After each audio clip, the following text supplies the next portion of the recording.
Laymen's evangelical fellowship స్థాపకులు దానియేలు గారు 1960వ సంవత్సరం డిసెంబర్ 21వ తేదీన చేసిన ప్రసంగము. తిమోతికి రాసిన 2వ పత్రిక 2వ అధ్యాయము 21వ వచనము.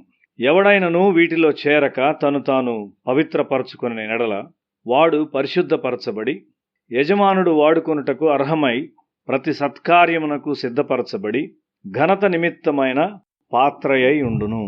క్రీస్తు మన పరిశుద్ధతయై ఉన్నాడు. ఆయన మనలను పరిశుద్ధపరచాలని కోరుచున్నాడు. ఒక పరిశుద్ధపరచబడిన మనిషి మాత్రమే దేవుని చేత వాడబడగలడు. నీవు రక్షింపబడి ఉండవచ్చు గాని నీవు పరిశుద్ధపరచబడనట్లయితే దేవుడు నిన్ను ఉపయోగించుకొనలేడు. ఒక పాత్ర మురికిగా ఉన్నట్లయితే నీవు ఆ పాత్రను పారవేయవు. అది పరిపూర్ణముగా శుభ్రం అయ్యేంత వరకు నీవు దాన్ని మరలా శుభ్రపరుస్తావు.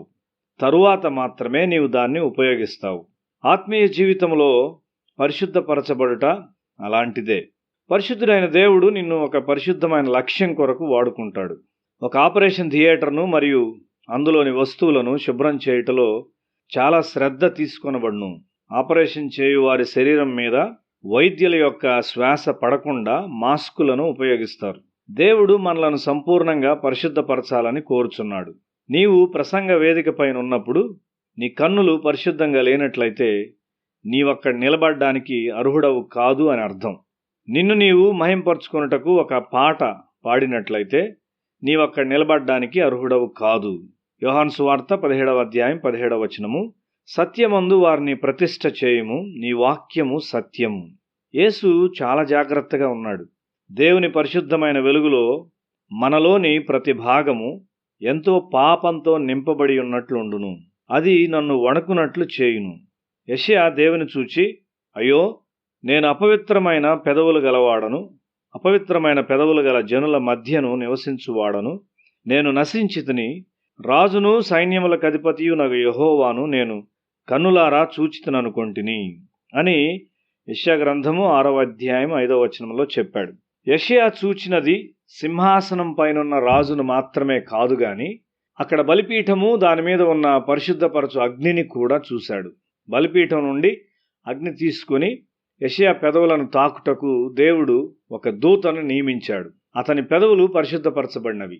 దేవుడు మనలను తన వాక్యం ద్వారా పవిత్రపరచును. మనము పరిశుద్ధపరచబడకపోతే దేవుని ప్రేమను అర్థం చేసుకోలేము. అది చాలా లోతైనది. ఆయన ఆత్మ ద్వారా దేవుని వాక్యము మన జీవితంలో అన్వయించబడును. దేవుని వాక్యములో క్రీస్తు ఉన్నాడు. మనలను పరిశుద్ధపరచుటకు ఈ వాక్యము మన హృదయంలో పెట్టబడుచున్నది. అపవిత్రమైనది ఎన్నడూ మనలో నుండి రాకూడదు. తెస్సలోనికైలకు రాసిన 1వ పత్రిక 5వ అధ్యాయము 23వ వచనము. సమాధానకర్తయగు దేవుడే మిమ్మును సంపూర్ణంగా పరిశుద్ధపరచునుగాక.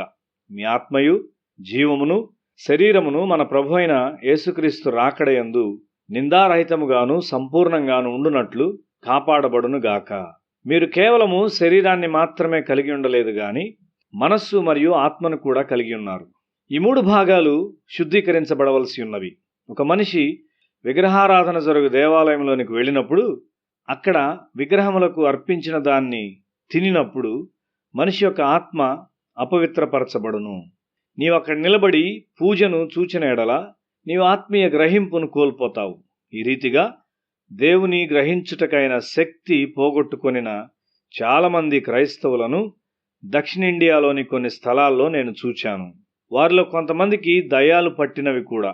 నీ ఆత్మ ఒక వింతైన ఆత్మ ప్రభావం క్రిందకు వచ్చినప్పుడు చీకటి నుండి వెలుగును, అసత్యము నుండి సత్యమును మరియు దుర్నీతి నుండి నీతిని వేరుచేయు శక్తిని నీవు పోగొట్టుకుంటావు. ఒక స్థలములో పేరు ప్రఖ్యాతులు గల ఒక స్త్రీ కూటములు పెట్టుటను నేను చూచాను. అయితే ఆమె ఒక దెయ్యము చేత పట్టబడి ఉన్నది. మనలో ఒక్కొక్కరు ఏ ఆత్మ చేత నడిపించబడుచున్నారో తెలుసుకొనుటలో సహవాసములో మనము జాగ్రత్త కలిగి ఉంటాము. కొంతమంది బోధకులు కూడా దురాత్మలు గలవారై ఉండవచ్చు. ఒక స్థలములో ఒక రోగి మీద ప్రార్థించుటకు నేను పిలువబడినాను. నేను అక్కడికి వెళ్ళినప్పుడు ఆ ఇల్లు చీకటితో నిండి ఉన్నట్లు నేను కనుగొన్నాను. అది పగటి వేళ. అక్కడ చాలినంత సూర్యుని వెలుగు ఇంటిలో ఉన్నది. అయితే నేను మరొక చీకటిని గూర్చి మాట్లాడుతూ ఉన్నాను. స్వస్థత కొరకు మీరు భూత వైద్యుని యొద్దకు వెళ్ళారా అని నేను వారిని అడిగాను.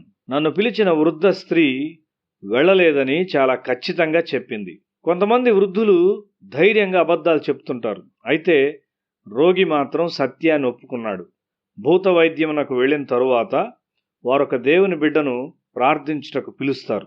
వారు చీకటి నుండి వెలుగును వేరుగా చూడలేరు. వారికి రెండూ ఒకే విధంగా ఉంటాయి. ఇండియాలో క్రైస్తవులు భూత వైద్యంతో ఆటలాడుతూ ఉంటారు. నీ హృదయంలోనికి క్రీస్తు వచ్చినప్పుడు ఆయన తన వాక్యాన్ని నీలో పెట్టును. నీవు సజీవునిగా తయారవుతావు మరియు వెలుగు విషయమైన గ్రహింపును కలిగి ఉంటావు. అప్పుడు దేవుని ఆత్మతో నీ ఆత్మ సంభాషించుట సులభంగా ఉంటుంది. యేసు నీలో ఉన్నంత కాలము నీవు భద్రంగా ఉంటావు. దేవుని పిల్లల యొక్క గుంపులో నిన్ను నీవు భద్రపరచుకో.